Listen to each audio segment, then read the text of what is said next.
जय हिंद साथियों, SSC MTS की सभी शिफ्ट्स को देखते हुए मैंने एक वीडियो में उन सभी प्रश्नों को कंप्लीट किया है जो आपकी आने वाली शिफ्ट में आपसे पूछे जाएंगे। तो साथियों, इससे बाहर आपका पेपर नहीं आ सकता। तो आइए साथियों, बहुत अच्छे तरीके से सुपर फास्ट क्विक रिवीजन में इस वीडियो को देखिए और हंसते हंसते अपने एग्जाम को क्रैक कीजिए। तो पहला सवाल है साथियों आपकी स्क्रीन पर। सबसे पहले हम लोग सामान्य ज्ञान के, उसके बाद करंट अफेयर के, उसके बाद साथियों इंग्लिश के और रीजनिंग और मैथ के, कि पूरा आपका एक्सपेक्टेड पेपर होगा जैसा आपका पेपर आपसे एग्जाम में सवाल पूछे जा सकते हैं। तो पहला सवाल है आपकी स्क्रीन पर कि बेंगलुरु शहर को इनमें से किस नाम से जाना जाता है। देखिए, बेंगलुरु को अंतरिक्ष का शहर कहा जाता है, बिल्कुल सही। सिलिकॉन वैली भी कहा जाता है बेंगलुरु शहर को, और इलेक्ट्रॉनिक नगर भी कहा जा सकता है। तो मैं कहूंगा कि इस सवाल का जवाब आपका ऑप्शन नंबर डी के साथ है, तो बिल्कुल करेक्ट है। उसके बाद देखिए अगला सवाल है कि मकर संक्रांति साथियों ये क्या है। तो ये तो फसल काटने का त्यौहार है। ये क्या है आप लोग ध्यान रखेंगे, ये फसल काटने का त्यौहार है।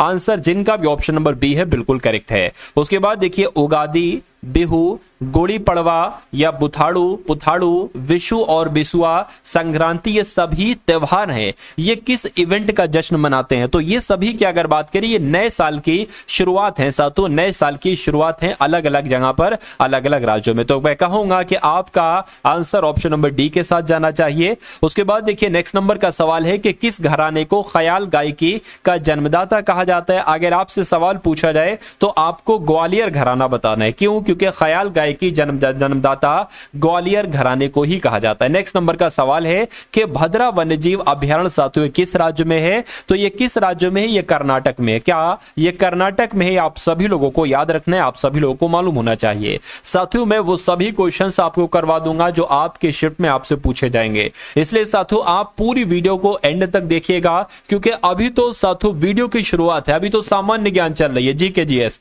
इसके बाद साथियों इंग्लिश को मैं बहुत अच्छे तरीके से आपको पढ़ाने वाला हूं, और रीजनिंग को और पूरी मैथ को साथियों बहुत शानदार क्वेश्चन लिए हैं जो आपके एग्जाम में आपसे डायरेक्ट पूछे जाएंगे। देखिए, निम्नलिखित में से किस राज्य में नेओरा वैली नेशनल पार्क है, मुझे बताइए। तो अगर बात करें साथियों, नेओरा वैली नेशनल पार्क पश्चिम बंगाल में, कहां पर है साथियों? पश्चिम बंगाल में है। आंसर आपका ऑप्शन नंबर डी के साथ। उसके बाद देखिए ओशनिक नेशनल पार्क, ये कहां पर स्थित है। तो ये कहां पर स्थित है? ये साथियों कच्छ में है। कहां पर है ओशनिक नेशनल पार्क? साथियों कच्छ में है। उसके बाद देखिए ऑस्ट्रिया की राजधानी आपसे पूछी जा रही है। तो ऑस्ट्रिया की राजधानी साथियों वियना है। क्या है साथियों? ऑस्ट्रिया की राजधानी वियना है, ये भी आप लोग ध्यान रखेंगे। मैड्रिड कहां की राजधानी है, मुझे बताइए। तो मैड्रिड की अगर बात करें, या अगर आपसे पूछा जाए स्पेन की राजधानी क्या है, तो आपको मैड्रिड बताना है। क्या आपको बताना है? मैड्रिड आपको बताना है।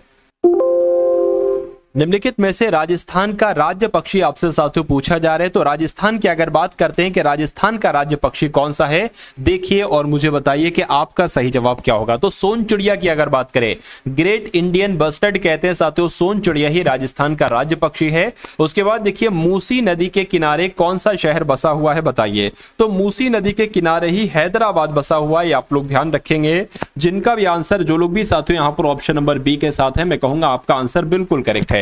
उसके बाद देखिए अगला सवाल है कि जमशेदपुर किस नदी के तट पर है। तो ये साथियों अगर बात करें कि जमशेदपुर, तो ये साथियों स्वर्ण रेखा नदी के तट पर है, ये आप सभी लोगों को मालूम होना चाहिए। उसके बाद देखिए भारतीय इस्लामी शिल्पकला जो कुतुब मीनार एवं अलाई दरवाजा जैसे स्मारकों में दृष्टिगोचर है, भारत के किस युग से संबंधित है। तो ये तो साथियों सब दिल्ली सल्तनत से संबंधित है, आपका आंसर होना चाहिए ऑप्शन नंबर बी के साथ। नेक्स्ट नंबर का सवाल है कि भारत में जनसंख्या वृद्धि की दर अधिक है। तो भारत में जनसंख्या वृद्धि की दर क्यों अधिक है? क्योंकि जन्म दर और मृत्यु दर दोनों ही अधिक बनी हुई है। अब देखिए, जन्म दर मृत्यु दर की अपेक्षा कम घटी हुई है, या मृत्यु दर में कमी किंतु जन्म दर में अधिक बनी। देखिए, जब जन्म यानी कि लोगों का जन्म ज्यादा होगा और मृत्यु कम होगी, तभी तो साथियों जनसंख्या में वृद्धि होगी। तो आपका सबसे सटीक ऑप्शन जो जाएगा वो ऑप्शन नंबर सी के साथ जाएगा। नेक्स्ट नंबर का सवाल है कि भारत की संसद यानी कि पार्लियामेंट, ये किस मॉडल पर आधारित है। तो अगर आपसे डायरेक्ट पूछा जाए कि ये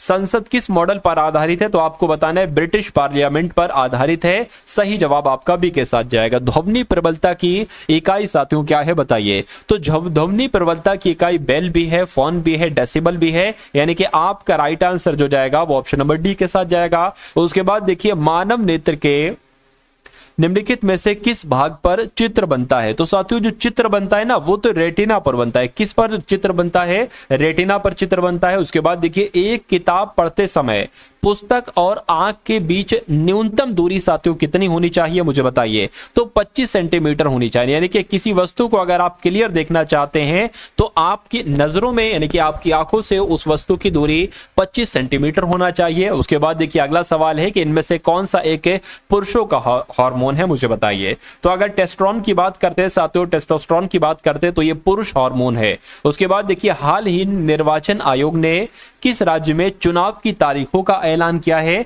तो अगर आपसे साथियों पूछा जाए तो आप लोग ध्यान रखेंगे जम्मू कश्मीर में भी और हरियाणा में भी, यानी कि सवाल का जवाब आपका सी के साथ जाएगा। उसके बाद देखिए किसने यानी कि किसे प्रवर्तन निदेशालय का नया डायरेक्टर नियुक्त किया गया है मुझे बताइए? करंट अफेयर के सवाल है जो आपसे आपके एग्जाम में पूछे जाएंगे। राहुल नवीन नाम आप लोग ध्यान रखेंगे क्योंकि प्रवर्तन निदेशालय के नए डायरेक्टर राहुल नवीन को नियुक्त किया गया। उसके बाद देखिए 28वां केंद्र एवं राज्य सांख्यिकी संगठन सम्मेलन ये कहां पर संपन्न हुआ है साथियों? ये नई दिल्ली में संपन्न हुआ है। ये कहां पर संपन्न हुआ है? नई दिल्ली में हुआ है। उसके बाद देखिए किस राज्य के मुख्यमंत्री ने युवा उद्यम विकास अभियान योजना का शुभारंभ किया है? तो किसने किया है साथियों? उत्तर प्रदेश ने किया है। यह भी आप लोगों को मालूम होना चाहिए कि उत्तर प्रदेश के मुख्यमंत्री ने युवा उद्यम विकास अभियान योजना का शुभारंभ किया है। नेक्स्ट नंबर का सवाल है कि किस देश में 15 अगस्त के दिन को राष्ट्रीय शोक के रूप में मनाया जाता है? तो कहां पर मनाया जाता है साथियों? बांग्लादेश में। यानी कि बांग्लादेश में 15 अगस्त के दिन को एक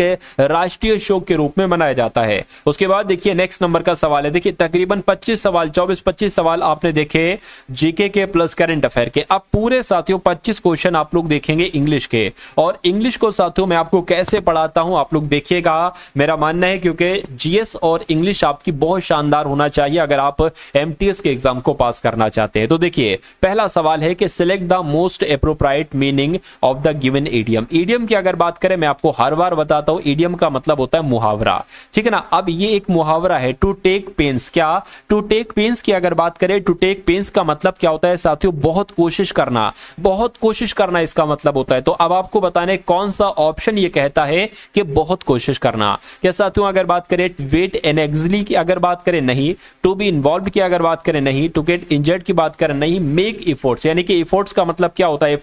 एफर्ट्स लगाना यानी कि कोशिश करना। तो मेक यानी कि एक तरीके से टू मेक एफर्ट्स को कह सकते हैं कोशिश करना। तो मैं कहूंगा टू मेक पेन्स का मतलब हो जाएगा टू टेक पेन्स का मतलब हो जाएगा टू मेक एफर्ट्स। तो आंसर आपका डी के साथ जाएगा। उसके बाद देखिए after a hectic day all he wanted was to rest in. अब यहां पर अगर बात करें साथियों, देखिए अब यहां पर अगर बात करें साथियों, जब दिक्कत वाले दिन चलते हैं तो उसके बाद ऑल ही वांटेड सब चाहते हैं रेस्ट, यानी कि उनको क्या मिले? उनको थोड़ा सा शांति मिले। तो काल्म आएगा, टर्मोइल आएगा, क्विट आएगा नहीं साथियों, साइलेंस आना चाहिए यानी कि शांत आना चाहिए। तो मैं कहूंगा यहां पर आपका कौन सा वर्ड आ जाएगा? एक तरीके से साथियों साइलेंस यहां पर वर्ड आ जाएगा। उसके बाद देखिए select the most appropriate meaning of the given idiom child's play. क्या साथियों चाइल्ड्स प्ले की अगर बात करें यानी कि बच्चों का खेल, हम कह सकते हैं साथियों चाइल्ड्स प्ले का मतलब होता है आसान काम। क्या? बहुत आसान काम, क्योंकि बच्चों का काम बहुत आसान काम। तो आपको बताना है कि कौन सा ऑप्शन ये कहता है आसान काम। तो फेयर बिहेवियर नहीं, something that is very easy यानी कि कुछ ऐसा जो बहुत आसान है, बिल्कुल ये और ये बिल्कुल रिलेट कर रहा है। तो मैं कहूंगा कि यही आपका क्या होगा? बिल्कुल सही जवाब हो जाएगा। उसके बाद देखिए नेक्स्ट नंबर का सवाल है साथियों आपके स्क्रीन पर, वन वर्ड सब्स्टिट्यूशन के बारे में आपको बताना है। यानी कि एक पूरा सेंटेंस लिखा होगा और उसके लिए सिर्फ एक वर्ड में आपको आंसर बताना होगा। कहने कि ए person who helps willingly without being paid for it, यानी कि एक बंदा जो मदद करता है बिना किसी पेड के, उसको क्या कहते हैं? उसको लीडर कहते हैं। उसको लीडर कहते हैं या साथ उसको वॉलंटियर कहते हैं। बेगर कहते हैं, बेगर नहीं कहेंगे। वर्कर साथियों मजदूर हो जाएगा, ठीक है ना। बेगर भी नहीं कहेंगे, उसको साथियों वॉलंटियर कहेंगे। राइट आंसर आपका जाएगा ऑप्शन नंबर बी के साथ। भाई बहुत बढ़िया, वेरी गुड क्लास। क्योंकि वॉलंटियर को एक तरीके से बात करें तो स्वयं सेवक भी कहते हैं, यानी कि वो किसी एक तरीके से वेतन के साथ अपना काम करते हैं, ठीक है। उसके बाद देखिए अगला सवाल है, अब आपको बताना है साथियों सिनोनिम। किस वर्ड का? एस्टिमेट वर्ड का आपको सिनोनिम बताना है। एस्टिमेट वर्ड का मतलब पता क्या होता है? किसी भी चीज का मूल्यांकन करना। क्या? किसी भी चीज का आकलन करना या किसी भी चीज का मूल्यांकन करने को कहते हैं भाई एस्टिमेट, ठीक है। तो आपको बताना है एसएस डिस्कवर। देखिए डिस्कवर का मतलब तो खोज हो जाएगा, ठीक है, सॉल्व का मतलब समाधान हो जाएगा, बिलीव का मतलब विश्वास होगा। लेकिन असेसमेंट, अगर यहां पर लिखा होता है असेसमेंट, तो असेसमेंट का मतलब भी होता है साथियों मूल्यांकन करना। तो मैं कहूंगा कि एस्टिमेट का सिनोनिम क्या बनेगा, एसएस बनेगा, और एसएस आपका बिल्कुल करेक्ट आंसर हो जाएगा। उसके बाद देखिए फिर से वन वर्ड सब्स्टिट्यूशन वाला एक क्वेश्चन है कि go back over the same route that one has just taken. अब यहां पर अगर बात करें साथियों, आपको बताना है, देखना क्या होगा यहां पर राइट आंसर। देखिए go back over the same route, यानी कि सेम रास्ते पर वापस चले जाना, that one has just taken. तो मैं कहूंगा साथियों यहां पर रीरूट कहेंगे, उसको क्या कहेंगे, रीरूट कहेंगे। देखिए इसका मतलब जो होगा निष्कर्ष एक तरीके से वापस जाना होगा। इस पूरे सेंटेंस का मतलब क्या होगा, वापस जाना। तो रीरूट का मतलब वापस जाना नहीं होता है, रिटर्न का मतलब क्या होता है साथियों, वापस जाना, ठीक है ना। तो या डेटोर, देखिए यहां पर अगर बात करें रिट्रेस, यहां पर आंसर हो सकता है, क्या रिट्रेस आंसर हो जाएगा, ठीक है ना। क्योंकि अगर बात करें साथियों रिटर्न का और रिट्रेस का मतलब थोड़ा सा सेम है, थोड़ा सा सेम है। लेकिन अगर ये सवाल आता है साथियों तो रिटर्न की जगह आपको रिट्रेस लगाना है, क्योंकि रिट्रेस ज्यादा बेस्ट है इस क्वेश्चन के लिए। चलिए भाई, उसके बाद देखिए नेक्स्ट नंबर का सवाल है कि select the incorrectly spelled word. तो आपको बताने कि इन चारों वर्ड में से कौन सा आपको वर्ड गलत लग रहा है, मुझे बताइए। देखिए बुटीक की अगर बात करें तो बुटीक की स्पेलिंग बिल्कुल सही है, BOUTIQUE, ठीक है ना। होनोरेरियम की अगर बात करते हैं साथियों, होनोरेरियम की स्पेलिंग भी बिल्कुल सही है, बिल्कुल सही है, बहुत बढ़िया। एक्वेरियम की अगर बात करते हैं साथियों, एक्वेरियम की अगर बात करें, देखिए यहां पर अगर बात करें, देखिए स्पेलिंग ये होना चाहिए थी AQUA RIUM, ऐसे करके होना चाहिए थी, क्या AQUA RIUM होना चाहिए थी, ठीक है ना। तो मैं कहूंगा इसकी स्पेलिंग गलत थी, सही क्या होगी ये भी मैंने आपको बता दिया, यानी कि यहां पर ए नहीं है। अब ए नहीं है तो यही तो आपकी गलती है, गलती क्या मतलब क्वेश्चन में गलती है। उसके बाद देखिए नेक्स्ट नंबर का सवाल है, फिर से आपको बताने के स्पेल्ट यानी कि इनकरेक्ट स्पेल्ट वर्ड आपसे यहां पर पूछा जा रहा है, मुझे बताइए। देखिए यहां पर लगा है साथियों नेगोटिएट, क्या नेगोटिएट की अगर बात करें इसका मतलब होता है बातचीत करना। इसका मतलब क्या होता है साथियों, इसका मतलब होता है बातचीत करना। नेगोटिएट करने का मतलब बिल्कुल साथियों, अगर रेफर लिखा हुआ है, रेफर लिखा हुआ, यहां पर साथियों होना क्या चाहिए था, रेफरी होना चाहिए था, यानी कि REFEREE होना चाहिए था, रेफरी, ठीक है, जो रेफरी होते हैं। तो मैं कहूंगा इस वर्ड की स्पेलिंग मुझे गलत लग रही है, गलत लग रही है, तो यही आपका राइट आंसर होगा। उसके अलावा मिरेक्युलस की अगर बात करें, इसकी स्पेलिंग बिल्कुल सही, कहते नहीं भाई मिरेकल हो गया, अद्भुत हो गया। और सैटेलाइट मतलब क्या होता है साथियों, उपग्रह होता है, इसकी भी स्पेलिंग बिल्कुल सही है। तो मैं कहूंगा कि जिनका आंसर, जो लोग यहाँ पर ऑप्शन नंबर बी के साथ है, उन सभी का आंसर बिल्कुल करेक्ट हो जाता है भाई, बहुत बढ़िया, वेरी गुड क्लास। साथियों अभी रीजनिंग होगी, मैथ होगी, तो थोड़ा सा पेशेंस रखिए, क्योंकि पूरा एक्सपेक्टेड मॉडल पेपर मैं आपको करवा रहा हूं। तो मेरा मानना है कि अगर आप धैर्य के साथ देखेंगे, क्योंकि साथियों धैर्य बहुत जरूरी है। अगर आप वाकई में एक सरकारी नौकरी लेना चाहते हैं, एमटीएस की जो एक अच्छी जॉब कहलाई जाती है, लेना चाहते हैं साथियों, तो ये समझ लीजिए मेहनत आपको करना पड़ेगी, ठीक है ना। एक हार हो जाती है तो कोई दिक्कत नहीं, दूसरी हार को पूरा जान, दूसरी बार मतलब आपको ऐसे कोशिश करना है कि किसी भी कीमत पर वो सीट आपकी जाने ना पाए। यानी कि आप इतनी मेहनत कीजिए, इतनी मेहनत कीजिए जितना कोई बच्चा मेहनत नहीं कर रहा है। तो मैं आपको साथियों पूरी जान लगा के पढ़ा रहा हूं, बहुत मेहनत के साथ पढ़ा रहा हूं। जो क्वेश्चन आपसे एग्जाम में बनेंगे वो मैं आपको पढ़ा रहा हूं, तो आप भी पूरा अपना बिल्कुल समर्पण कर दीजिए, मतलब बिल्कुल कुछ नहीं होना चाहिए, ठीक है, मेहनत के अलावा कुछ नहीं होना चाहिए। परसीव की जब हम बात करते हैं, आपसे पूछा जा रहा है कि इसका सिनोनिम क्या होगा, परसीव का, ठीक है ना। तो सबसे पहले हमें यह मालूम होना चाहिए परसीव का मतलब क्या होता है। परसीव का मतलब होता है साथियों जाना। क्या परसीव का मतलब होता है साथियों जानना, किसी को जानना, किसी को पहचानना, परसीव हम लोग कह सकते हैं। तो अब आपको बताना है साथियों डिस्कस क्या इसका मीनिंग होगा। डिस्कस का मतलब तो साथियों तर्क वितर्क करना होता है, तर्क करना।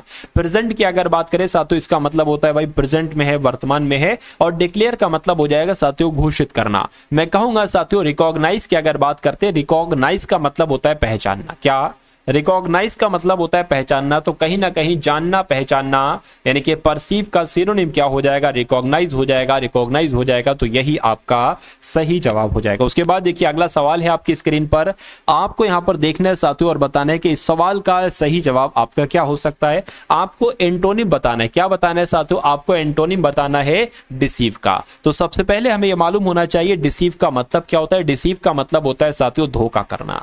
क्या करना, धोखा करना इसका मतलब होता है। तो इसका एंटोनिम क्या हो जाएगा, सपोर्ट करना। सपोर्ट करना, या बैटरी का अगर बात करें साथियों, बैटरी का मतलब भी होता है धोखा करना, तो ये तो सिनोनिम हो जाएगा, एंटोनिम नहीं होगा। डेल्यूड की अगर बात करें किसी चीज को भुलाना तो उसको डेल्यूड कहा जाता है। प्रिटेंड की अगर बात करें बहाना करने को, बहाना बनाना, बहाना करने को साथियों प्रिटेंड कहते हैं। लेकिन अगर बात करते हैं सपोर्ट करना, सपोर्ट करना मतलब क्या, किसी का साथ देना, तो किसी को धोखा देना या किसी का साथ देना एक दूसरे के अपोजिट है, मैं कहूंगा यही इसका एंटोनिम हो जाएगा। यानी कि डिसीव का एंटोनिम क्या होगा साथियों, सपोर्ट होगा। उसके बाद देखिए नेक्स्ट नंबर का सवाल है, ये क्वेश्चन साथियों अगर बात करें यहां से आपको देखना है, ये साथियों 4 सेगमेंट में पूरा क्वेश्चन बटा हुआ है। आपको बताने की दिक्कत कहां पर है, ईच ऑफ स्टूडेंट वर, अब यहां पर एक सेगमेंट हो गया प्रेजेंट फॉर द, क्या प्रेजेंट फॉर, अब यहां पर एक सेगमेंट हो गया द वैलेडिक्टरी सेशन, क्या वैलेडिक्टरी सेशन दैट नाइट। तो आपको बताना है दिक्कत साथियों कहां पर है, मुझे बताइए। देखिए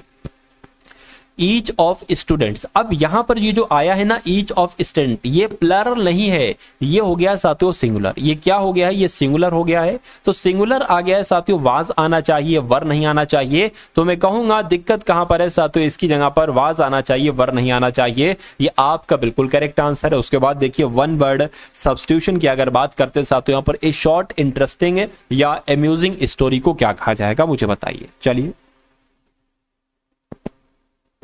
तो उसको साथियों एनेक्डोट कहा जाता है। अगर कोई शॉर्ट इंटरेस्टिंग स्टोरी है, म्यूजिंग स्टोरी है, उसको साथियों एनेक्डोट कहा जाता है। ये आप सभी लोगों को यहां पर मालूम होना चाहिए। क्योंकि मिथ की अगर बात करें, मिथ को कहते हैं साथियों कल्पना, कहीं ना कहीं कल्पना कहते हैं, भाई ये मिथ है, सच्चाई नहीं हो भी सकती है, हो सकता हो कल्पना हो। एपिक की अगर बात करें साथियों, महाकाव्य को कहा जाता है, क्या कहा जाता है, महाकाव्य को कहा जाता है, ये आप लोग ध्यान रखेंगे। और लीजेंड की अगर बात करें साथियों, कथा को कहा जा सकता है लीजेंड। खैर अगला सवाल देखिए साथियों, एंटोनिम आपसे पूछा जा रहा है ओपेक्यू का, तो ओपेक्यू का एंटोनिम की अगर बात करें, सबसे पहले मालूम होना चाहिए इसका मतलब क्या होना चाहिए। देखिए एक चीज होती है पारदर्शी, जिसके आर पार आप देख सकते हैं, लेकिन एक चीज होती है जिसके आर पार आप नहीं देख सकते हैं, उसको कहते हैं अपारदर्शी। क्या, उसको क्या कहते हैं साथियों, उसको अपारदर्शी कहते हैं। तो ओपेक्यू का मतलब अपारदर्शी ही तो होता है, लेकिन इसका एंटोनिम क्या हो जाएगा साथियों, इसका एंटोनिम पारदर्शी हो जाएगा। तो पारदर्शी की मीनिंग क्या साथियों, डेंस है, नहीं डेंस का मतलब तो नहीं होता है पारदर्शी। क्या साथियों एक तरीके से हैजी है, हैजी भी नहीं है, मिस्टी है, मिस्टी भी नहीं साथियों, क्लियर हम लोग कह सकते हैं। अगर कोई चीज क्लियर है यानी कि वो पारदर्शी है, तो मैं कहूंगा कि ओपीटी का, ओपीक्यू का साथियों एंटोनिम क्या हो जाएगा, क्लियर हो जाएगा। क्लियर हो जाएगा तो यही आपका बिल्कुल करेक्ट आंसर हो जाता भाई। बहुत बढ़िया, वेरी गुड क्लास। देखिए बहुत बढ़िया, वेरी गुड क्लास। मैं आपकी तारीफ करता हूं, आपकी क्लास की थोड़ी ना तारीफ कर रहा हूं। और मतलब ये है कि भाई एक तरीके से जो क्लास में जो लोग बैठे हुए, जो लोग यहां पर इसको ले रहे हैं, मैं आपकी तारीफ कर रहा हूं कि जो आप इसके आंसर बता रहे हो, ना तो मैं अपनी तारीफ कर रहा हूं और ना मैं जो पढ़ा रहा हूं क्लास उसकी तारीफ कर रहा हूं, मैं आपकी तारीफ करता हूं आपको मोटिवेट करने के लिए। ठीक है कि अगले क्वेश्चन में और थोड़ा आप दिमाग लगाओ, कि क्योंकि बहुत सारे क्वेश्चन ऐसे होते हैं कि आप दिमाग नहीं लगाते हो तो नहीं कर पाते हो। अगर उसमें दिमाग लगाओ, थोड़ा सा सोचो विचारो, थोड़ी सी मेहनत डालो, एफर्ट डालो साथियों, तो वो क्वेश्चन आप कर डालोगे बहुत आराम से। तो इसलिए मैं आपकी तारीफ करता हूं कि आप मोटिवेट हो और आप उसमें जान लगाओ और उसको बिल्कुल सही तरीके से आंसर दे दो। खैर अगला सवाल है वन वर्ड सब्स्टिट्यूशन साथियों, फिर से है लैक ऑफ फीलिंग। आपको बताना है इसका मतलब क्या होगा, बताइए। देखिए लैक ऑफ फीलिंग मतलब फीलिंग की कमी, किसी के अंदर अगर फीलिंग नहीं है साथियों, बिल्कुल एकदम क्या शांत, एक तरीके से कह सकते हैं बिल्कुल उदासीन है, ठीक है, तो उसको क्या कहा जाता है। देखिए उसको एपैथी कहा जाता है। उसको क्या कहा जाता है, एपैथी। क्योंकि एम्पैथी का मतलब होता है साथियों सहानुभूति। क्या एम्पैथी का मतलब क्या होता है, एम्पैथी का मतलब होता है सहानुभूति। उसके बाद अगर बात करते हैं साथियों एपैथी, आपका यहां पर क्या होगा, बिल्कुल सही जवाब हो जाएगा। क्योंकि एक तरीके से इसको उदासीनता कहा जाता है, इसको उदासीनता कहा जाता है। उसके बाद देखिए साथियों गिफ्ट ऑफ द गैप। क्या गिफ्ट ऑफ द गैप, इसका मतलब साथियों आपसे यहां पर पूछा जा रहा है, मुझे बताइए। चलिए देखिए अगर कोई बहुत गिफ्ट ऑफ द गैप यानी कि एक किसी को उपहार मिला हुआ है बोलने का, यानी कि वो बहुत अच्छा बोलता है, कॉन्फिडेंटली बोलता है, वो स्पीच वगैरह सब कुछ अच्छे से स्पीक करता है, क्लियरली बोलता है, तो ये उसका मतलब हो जाएगा। इसका मतलब मैंने आपको बता दिया इस इडियम का, गिफ्ट ऑफ द गैप। तो आपको बताने के एबिलिटी टू ड्रा स्केच मतलब एक स्केच को बनाने की योग्यता नहीं, ability to speak in a sarcastic tone या ability to speak confidently and clearly. बिल्कुल साथियों, उसके पास कौशल है बोलने का कॉन्फिडेंटली एंड क्लियरली, इसको ही कहा जाएगा गिफ्ट ऑफ द गैब। इसलिए सही जवाब जिनका ऑप्शन नंबर सी के साथ था तो मैं कहूंगा बिल्कुल करेक्ट है। नेक्स्ट नंबर का सवाल है कि select the most appropriate synonym of the given बताइए वर्ड। चलिए, यानी कि इमर्स की जब हम बात करते हैं साथियों, इमर्स का आपसे सिनोनिम पूछा जा रहा है। तो इमर्स का मतलब पता क्या होता है? इमर्स का मतलब होता है डुबो देना। क्या? किसी चीज को साथियों डुबो देने को ही क्या कहा जाता है? इमर्स। तो मैं कहूंगा इसका आपको बताने साथियों सिनोनिम क्या हो जाएगा, देखिए और मुझे बताइए कि आपका सही जवाब क्या हो जाएगा। चलिए देखिए, इमीडिएट की अगर बात करें तो इमीडिएट का मतलब होता है तुरंत, ये तो साथियों इसका नहीं हो सकता। सबमिशन की अगर बात करें भाई बहुत ही दयालु, बहुत ही विनम्रता, इसको कहा जाता है, ठीक है ना। इमोरल भी नहीं होगा। मैं कहूंगा सबमर्ज की अगर बात करें तो इमर्स का मतलब भी होता है डुबो देना और सबमर्ज का मतलब भी होता है कहीं ना कहीं डुबो देना। तो मैं कहूंगा कि साथियों इमर्स का सिनोनिम क्या हो जाएगा? सबमर्ज हो जाएगा। सबमर्ज हो जाएगा तो यही आपका बिल्कुल करेक्ट आंसर हो जाता है भाई। बहुत बढ़िया, वेरी गुड क्लास। चलिए साथियों उसके बाद देखिए, if you do not pay your डेप्ट यू विल बी इम्प्रिजन्ड। ठीक है, अब खाली जगह में आपको बताने साथियों कि आखिर आएगा क्या, बताइए। इफ यू डू नॉट पे, अगर आप अपना नहीं दोगे, क्या नहीं दोगे? डेप्ट यानी कि कर्ज अगर आप अपना नहीं दोगे, यू विल बी इम्प्रिजन यानी कि आपको दिक्कत होगी, ये होगा। तो डेबिट आना चाहिए साथियों, या डीड या डैमेज। मैं कहूंगा साथियों डेप्ट का मतलब कर्ज होगा, यानी कि अगर आप अपना कर्ज नहीं दोगे तो आपको क्या होगी? इम्प्रिजन्ड होगी, यानी कि आपको दिक्कत वगैरह हो सकती है। ठीक है, आपको एक तरीके से बंदिश में आप आ सकते हो, यानी कि आपको एक तरीके से पकड़ा जा सकता है। क्या किया जा सकता है? आपको साथियों पकड़ा जा सकता है। उसके बाद देखिए नेक्स्ट नंबर का सवाल है, select the incorrectly spelled word, यानी कि गलत आपको वर्ड बताना है। इसमें से साथियों कौन सा है, देखिए और बताइए कि आपका सही जवाब क्या होगा। देखिए एक्यूज की अगर बात करते हैं, एक्यूज का मतलब होता है आरोप लगाना और इसकी स्पेलिंग बिल्कुल सही है। प्रोग्रेस की अगर बात करते हैं साथियों, प्रोग्रेस का मतलब कहते नहीं भाई आपकी प्रगति हो रही है, क्या आपकी प्रगति हो रही, तो इसकी भी स्पेलिंग बिल्कुल सही है। लेकिन यहां पर साथियों एक्लेम की अगर बात करें, एक्लेम का मतलब की अगर बात करें, देखिए इसकी स्पेलिंग सही की अगर बात करें, ACCLAIM, एक्लेम होना चाहिए। और इसका मतलब क्या होता है? तारीफ करना, यानी कि प्रशंसा करना इसका मतलब होता है, ठीक है ना। अगर बात करते हैं साथियों विकस की अगर बात करें तो इसका मतलब क्या होता है? भाई बहुत शातिर है, क्या बहुत शातिर है। तो मैं कहूंगा किस वर्ड की स्पेलिंग गलत है? ऑप्शन नंबर सी वाले की गलत है। सही क्या है वो भी मैंने आपको बतला दी। नेक्स्ट नंबर का सवाल है, आपसे एंटोनिम पूछा जा रहा है एग्रेसिव का। तो एग्रेसिव की अगर बात करें इसका एंटोनिम क्या हो सकता है? भाई किसी को अगर बहुत मान लीजिए गुस्सा आ गया है और वो आक्रामक हो गया, क्या हो गया साथियों? वो आक्रामक हो गया, तो उसको कहा जाएगा भाई ये तो बहुत एग्रेसिव हो गया। तो इसका उल्टा क्या होगा? देखिए इसका उल्टा शांत होगा ना, बिल्कुल होगा। तो आपको बताने के शांत की इंग्लिश क्या है? काल्म का मतलब शांत होता है। एक्साइटेड का मतलब साथियों नहीं, बिल्कुल उत्साहित होता है। शार्प का मतलब तेज होता है। सिंपल का मतलब सरल होता है। मैं कहूंगा काल्म का मतलब क्या होता है? शांत होता है। यानी कि एग्रेसिव का एंटोनिम क्या हो सकता है? काल्म हो सकता है। आंसर आपका ऑप्शन नंबर ए के साथ जाएगा। उसके बाद देखिए फ्रिवोलस की अगर बात करें, इसका एंटोनिम्स आपसे साथियों पूछा जा रहा है, मुझे बताइए। चलिए देखिए फ्रिवोलस की अगर बात करें, यहां पर एक वर्ड आया है फ्री, मतलब बिल्कुल उसके पास, वो बिल्कुल फ्री है, उसके पास कुछ नहीं है, या बिल्कुल वो छोटा आदमी है, या उसको कह सकते हैं तुच्छ कह सकते हैं, ठीक है ना। उसको कुछ ज्ञान नहीं है, उसको कुछ नॉलेज नहीं है, तो उसको फ्रिवोलस कहा जाता है। इसका एंटोनिम क्या होगा? क्विट होगा। क्विट का मतलब तो चुपचाप होता है, एंटोनिम ये थोड़ी ना होगा।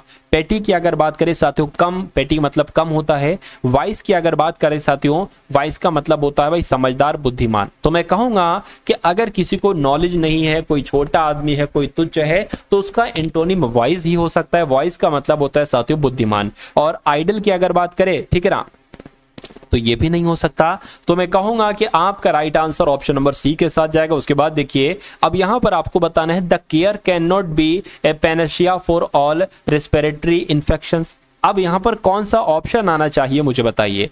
केयर आना चाहिए, हीलिंग आना चाहिए, ट्रीटमेंट आना चाहिए, डायग्नोसिस आना चाहिए? देखिए मुझे बताइए। देखिए ट्रीटमेंट की अगर बात करें, यानी कि treatment can not be panacea for all respiratory infections, तो मैं कहूंगा ट्रीटमेंट ही यहां पर आ जाएगा और यही आपका बिल्कुल सही जवाब हो जाएगा। Select the most appropriate meaning, यानी कि ब्लू ब्लड का मतलब आपसे यहां पर पूछा जा रहा है कि ब्लू ब्लड का मतलब क्या होगा, मुझे बताइए। देखिए जिसका ब्लू ब्लड है वो बहुत अच्छा व्यक्ति है। क्या हम लोग कह सकते हैं जिसका ब्लू ब्लड है, ठीक है, नीला खून है, वो बहुत अच्छा व्यक्ति है, वो कुलीन है, उसके अंदर वो मतलब बहुत अच्छा व्यक्ति, ये हम लोग कह सकते हैं, ठीक है ना। तो मैं कहूंगा उसका अच्छे से जन्म हुआ है, सब कुछ अच्छा हुआ है। तो अब आपको बताना है नोबल बर्थ कहेंगे या रेयर साइट कहेंगे साथियों इसको हम लोग, ठीक है, या बैड मूड नहीं कह सकते, वीक पर्सन भी नहीं कह सकते, रेयर साइड में नहीं, नोबल बर्थ उसको कह सकते हैं। यानी कि ब्लू ब्लड का एक तरीके से मीनिंग क्या हो जाएगा, नोबल बर्थ हो जाएगा।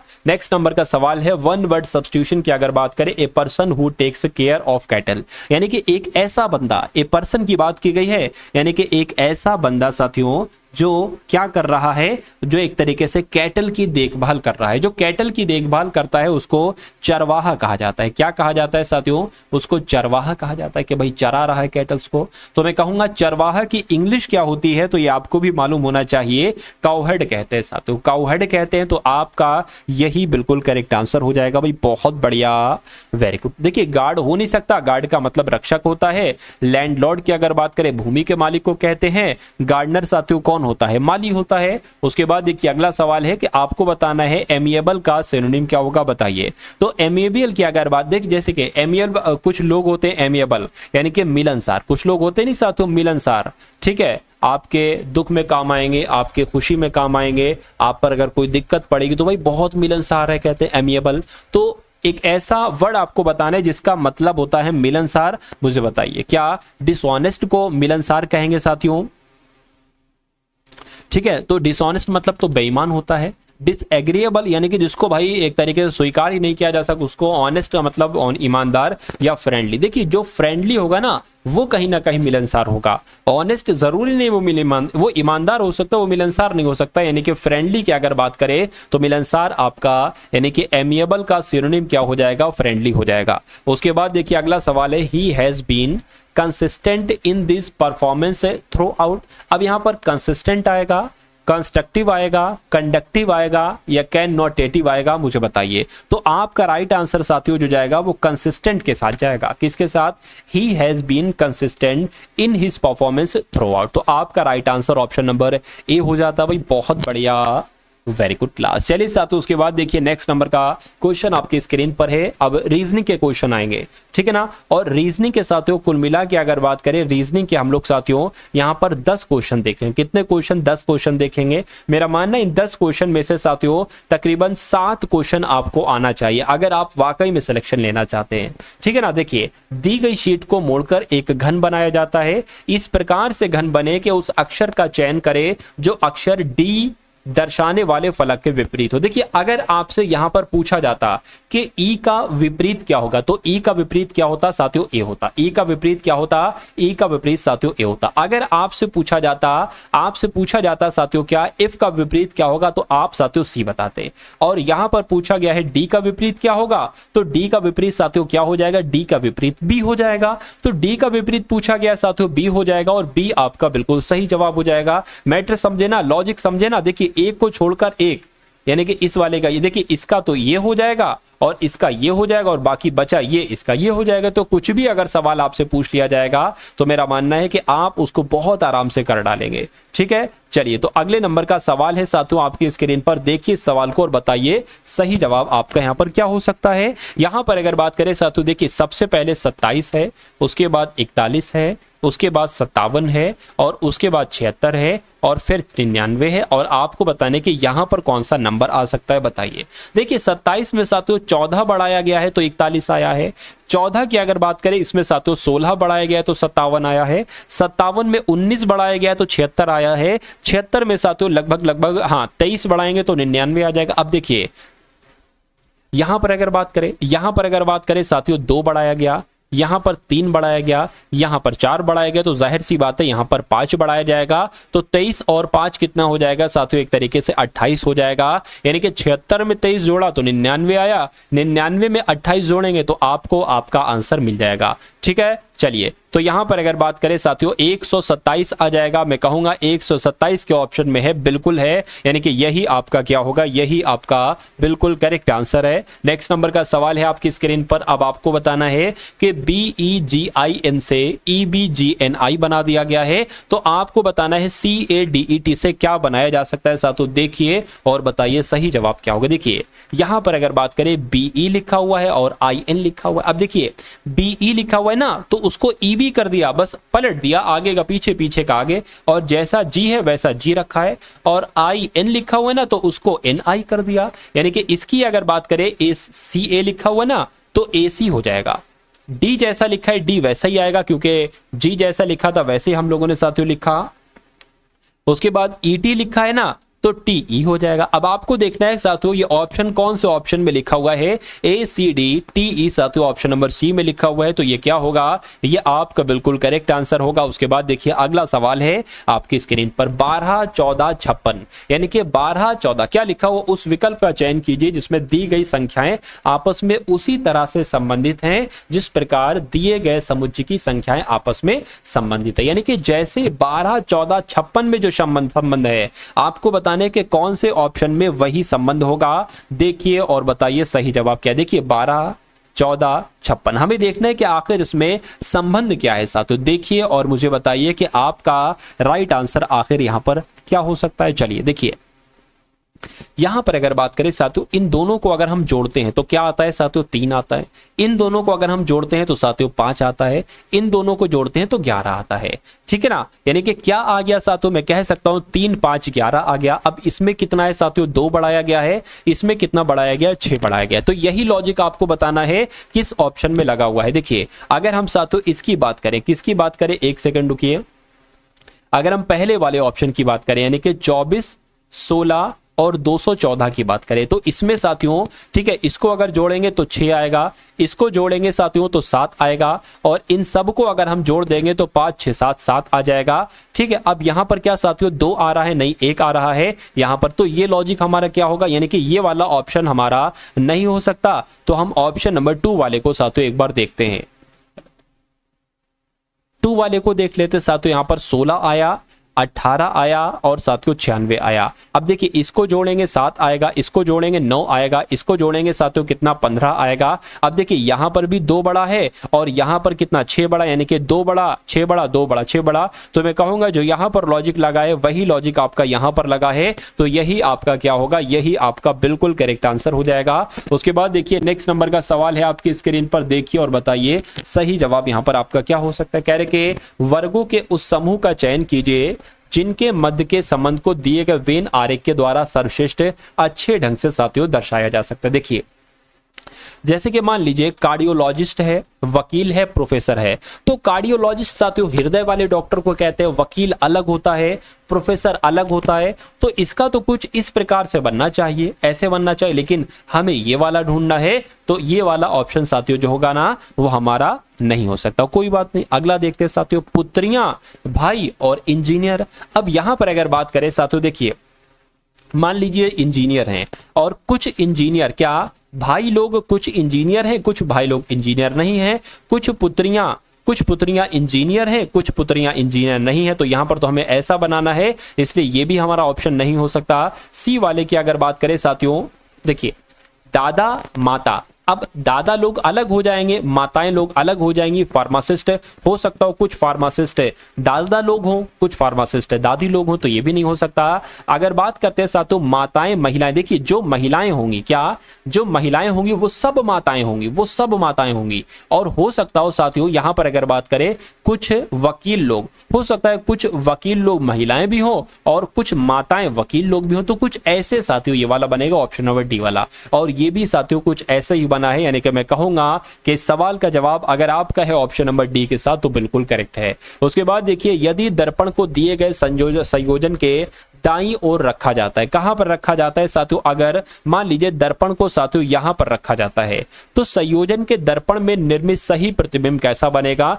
यानी कि ये DETA 9P ये कैसे दिखेगा दर्पण में। देखिए सबसे पहले आपको मालूम होना चाहिए कि अगर कोई वर्ड लिखा हुआ है, कह रहे हैं कि यहां पर दर्पण रखो, और ये दर्पण में देखो कैसे दिखेगा। सबसे पहली बात आपको ये मालूम होना चाहिए कि जो सबसे अंत का लेटर होता है वो सबसे पहले दिखता है, तो P सबसे पहले दिखेगा और उल्टा हो जाएगा। P का मुंह दाईं तरफ है तो बाईं तरफ हो जाएगा, तो इसमें P का मुंह दाईं तरफ है, हमने इसमें बाईं तरफ बना दिया। 9 का मुंह बाईं तरफ है, हम इसमें साथियों क्या बना देंगे, दाईं तरफ बना देंगे। A जैसा है A वैसा ही रहेगा, और T का मुंह T इधर को हो जाएगा, और E की बात करें E कुछ ऐसा हो जाएगा, और D की बात करें D कुछ ऐसा हो जाएगा। तो अब आपको बताना है साथियों कि ऐसा ऑप्शन में कहां पर लिखा हुआ है, देखिए और बताइए। ये तो ऐसा तो ऑप्शन नंबर बी में लिखा हुआ है, तो ऑप्शन नंबर बी आपका क्या होगा साथियों, बिल्कुल करेक्ट आंसर हो जाएगा। उसके बाद देखिए अक्षरों के उस संयोजन का क्या, अब यहां पर दिक्कत है साथियों, मैं आपको बता देता हूं। देखिए यहां पर खाली जगह है, उसके बाद यहां पर भी खाली जगह होना चाहिए,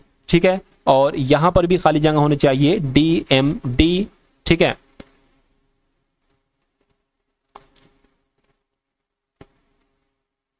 हाँ ठीक है, अब उसके बाद MR के बाद साथियों खाली जगह यहां पर होना चाहिए, उसके बाद D के बाद भी एक खाली जगह है, बिल्कुल है, और यहां पर साथियों M है, खाली जगह है, और फिर T है। अब आपको बताना है साथियों कि इन खाली जगह में कौन कौन से लेटर आ सकते हैं। पहला काम कि खाली जगह को प्लस लेटर को काउंट कीजिए, 1 2 3 4 5 6 7 8 9 10 11 12 13 14 15, यानी कि 15 है। कितने हैं साथियों, 15 है। तो या तो साथियों 5 का पेयर बन सकता है या 3 का पेयर बन सकता है। 5 का एक बार बना लेते हैं साथियों, एक बार हम लोग यहां पर 5 का पेयर साथियों क्या करते हैं, बना लेते हैं। देखिए 1 2 3 4 5, 1 2 3 4 5 ये अलग हो गया, 1 2 3 4 5 ये अलग हो गया, और 1 2 3 4 5 ये अलग हो गया। आप देखेंगे साथियों सबसे शुरू में D आ रहा है और अंत में T आ रहा है, तो यहां पर शुरू में तो D है लेकिन अंत में T नहीं है, तो हमने अंत में T बना लिया। यहां पर शुरू में D है लेकिन अंत में T नहीं है, तो अंत में हमने T बना लिया। अब देखिए बीच में M है,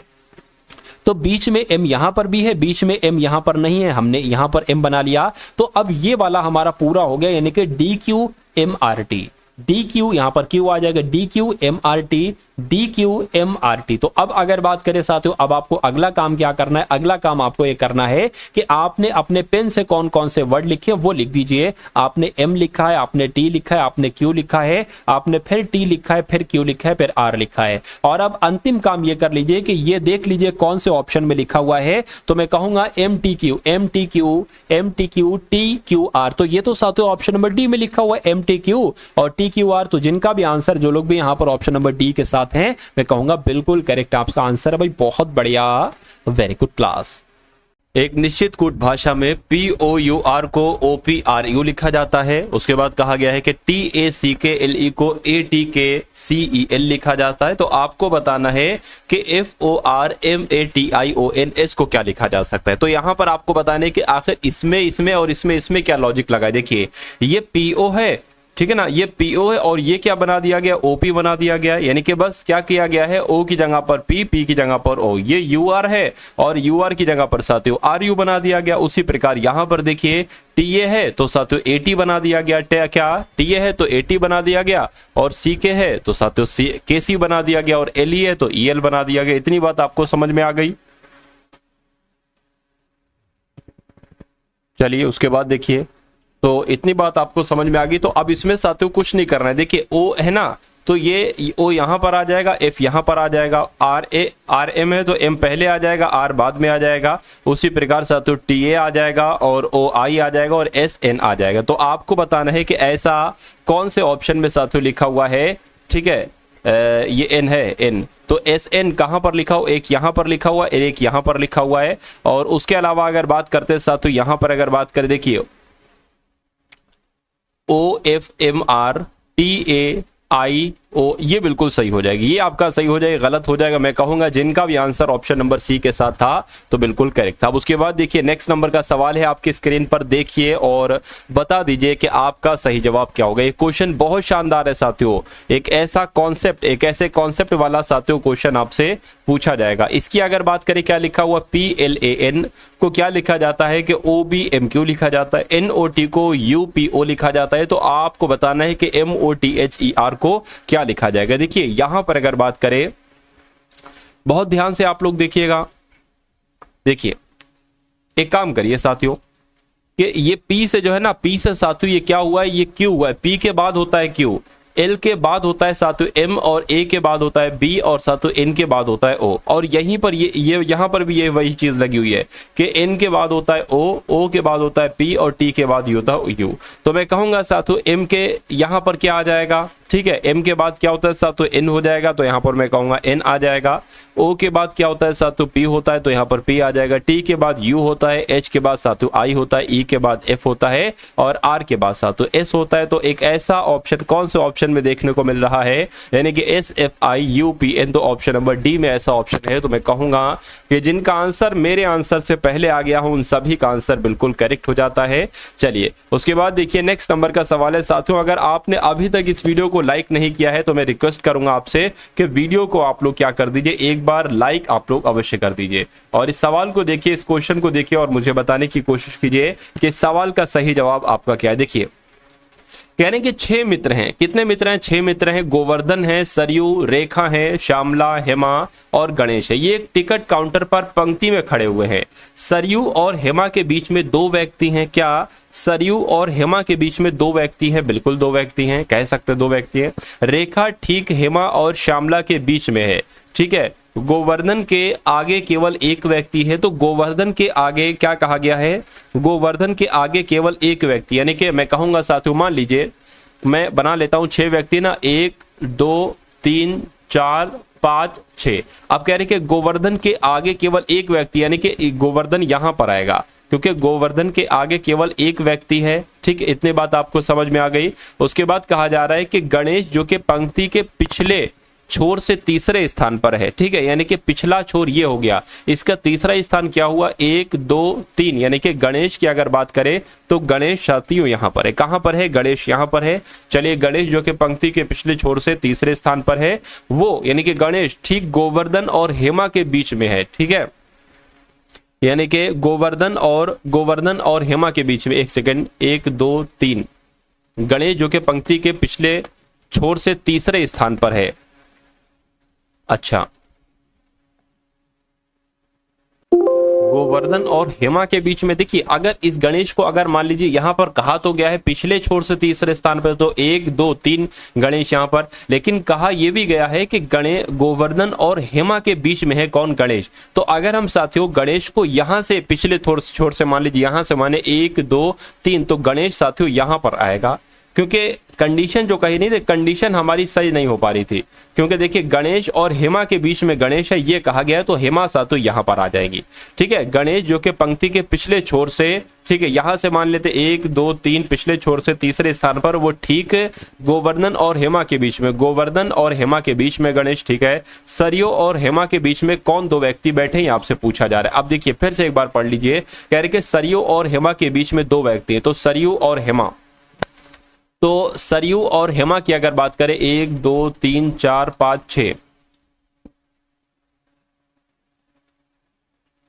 तो अगर साथियों सरयू को हम यहां पर बैठा ले, क्योंकि यहीं पर जगह बचेगी, सरयू को अगर यहां पर बैठा ले तो 1 2, यानी कि सरयू और हेमा के बीच 2 लोग बैठ गए, ये तो कंडीशन आपकी पूरी हो गई। उसके बाद कहा जा रहा है कि रेखा ठीक हेमा और श्यामला के बीच में है, यानी कि हेमा और श्यामला के बीच में कौन है? रेखा है। तो साथियों हेमा और श्यामला को यहां पर बैठा लेंगे, हेमा और श्यामला के बीच में कौन है? रेखा है, तो रेखा यहां पर बैठ जाएंगी। तो अब 6 लोग थे और 6 लोग बैठ चुके हैं। पूछा जा रहा है कि सरयू और हेमा के बीच में कौन बैठते? सरयू ये है और हेमा साथियों ये है। कौन कौन बैठा है? एक तो साथियों गोवर्धन बैठा है और गणेश बैठा है। तो गोवर्धन और गणेश कौन से ऑप्शन में है? ऑप्शन नंबर सी वाले में है। तो ये आपका क्या होगा? ये आपका साथियों बिल्कुल सही जवाब हो जाता है भाई। बहुत बढ़िया, वेरी गुड क्लास। उसके बाद देखिए नेक्स्ट नंबर का सवाल है साथियों, अब आपके सामने मैथ के क्वेश्चन यहाँ पर शुरू हो चुके हैं, तो इन सभी मैथ के क्वेश्चंस को आप लोग देखिएगा। ऐसा भी सवाल आपसे साथियों पूछा जा सकता है कि 25% और 10% की 2 क्रमिक छूटों के समतुल्य एकल छूट, यानी कि ये जो 2 छूटे हैं ना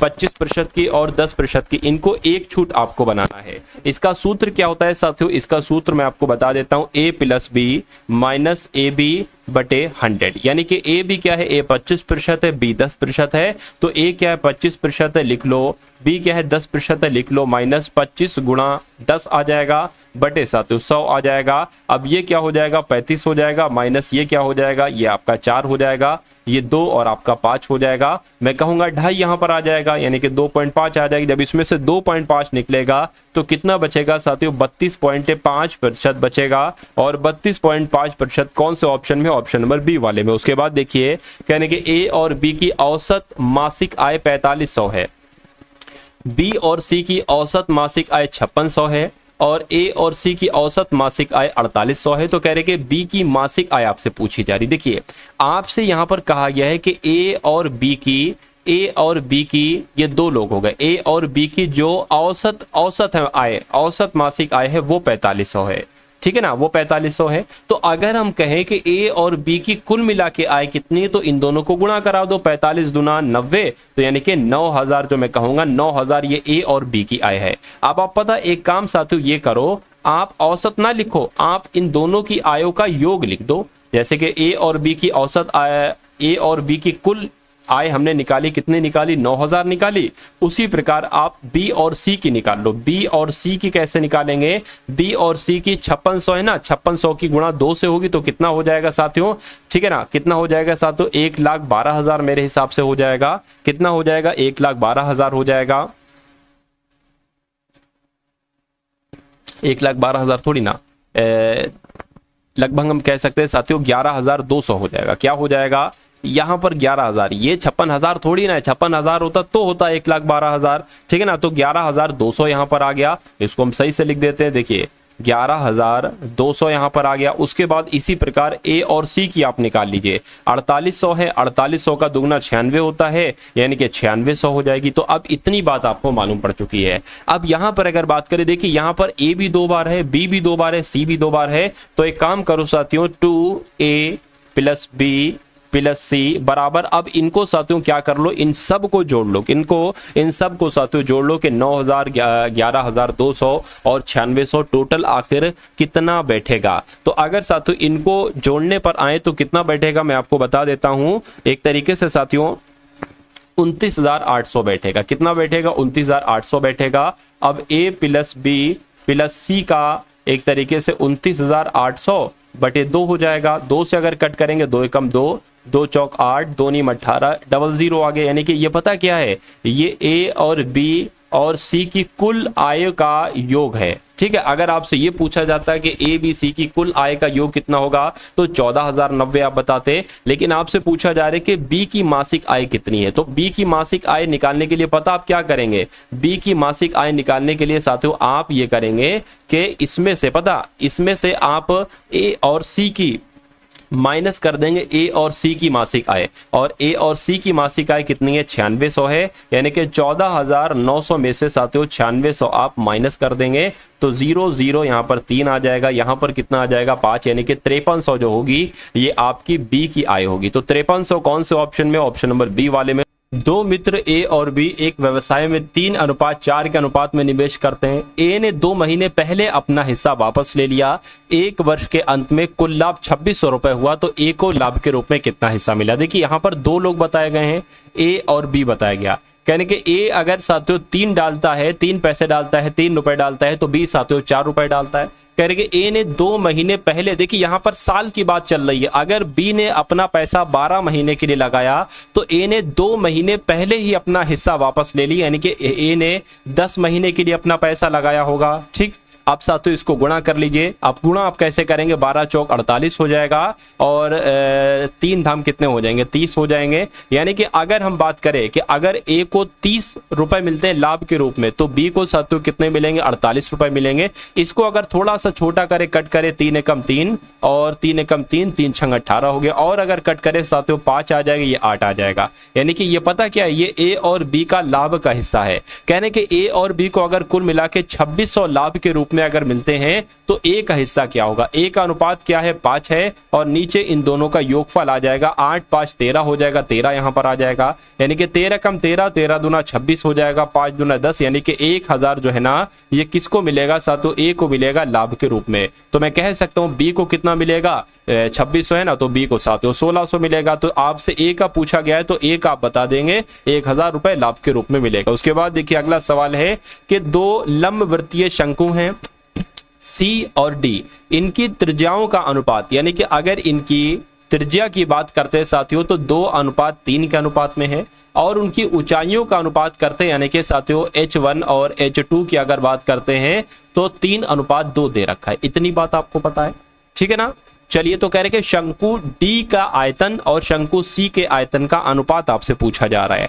अब यहां पर अगर बात करें साथियों शंकु का आयतन क्या सूत्र क्या होता है, ठीक है, शंकु का आयतन का सूत्र क्या होता है ये सबसे पहले मैं आपको यहां पर बता देता हूं। शंकु का आयतन का सूत्र क्या होता है, 1/3 पाई आर स्क्वायर एच, ये होता है ना, बिल्कुल होता है। तो अगर मैं साथियों कहूं, मान लीजिए क्या यहां पर साथियों कहा गया शंकु डी का आयतन और शंकु सी का आयतन, तो शंकु ये डी का आयतन हो गया और ये क्या हो गया शंकु ये सी का आयतन हो गया। अब आयतन की अगर बात करें साथियों क्या होगा, 1/3 पाई आर स्क्वायर एच, और नीचे क्या आ जाएगा 1/3 पाई आर स्क्वायर एच, ठीक है। अब देखिए यहां पर अगर बात करें इससे ये कैंसिल हो जाएगा, इस पाई से ये पाई कैंसिल हो जाएगा, यानी कि अब आपके पास साथियों क्या बचेगा, अब आपके पास सिर्फ और सिर्फ जो बचेगा वो आर स्क्वायर एच और आर स्क्वायर एच बचेगा। तो मैं कह सकता हूं साथियों आर क्या है, पहला वाला अगर R1 की अगर बात करते हैं, देखिए अच्छा शंकु डी है ना, तो ये जो है ना ये साथियों एक तरीके से यहां पर अगर बात करें ये R2 है और ये H2 है, ये R1 है ये H1 है तो R स्क्वायर, लेकिन ये 1 1 वाला है क्योंकि D की बात करिए ना, C वाला 1 है D।